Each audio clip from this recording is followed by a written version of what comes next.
રાજકોટ જિલ્લાનું ધોરાજી માર્કેટયાર્ડ, જ્યાં ડુંગળીની થઈ મબલખ આવક। જો કે પોષણક્ષમ ભાવ ન મળતા ખેડૂતો નારાજ થયા।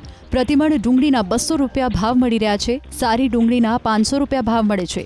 ખેડૂતોનું કહેવું છે કે ડુંગળીના વાવેતરમાં વીઘા દીઠ 25,000 જેટલો ખર્ચ થાય છે।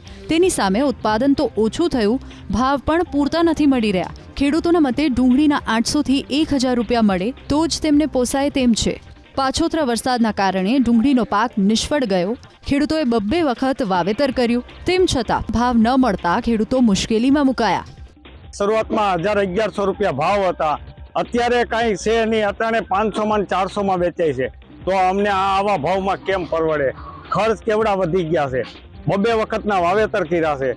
તો હવે તમારે આ સરકાર તરફથી કંઈક અમને ભાવમાં મળે એ રીતે વિગતવાર કરવું પડે। નિકાસ છૂટ રાખવાની જરૂર છે અને ભાવ વધારવાની જરૂર છે, તો જ આ ખેડૂતને પૈસા મળે, નકર આમાં તો નુકસાની માયલું જાય છે।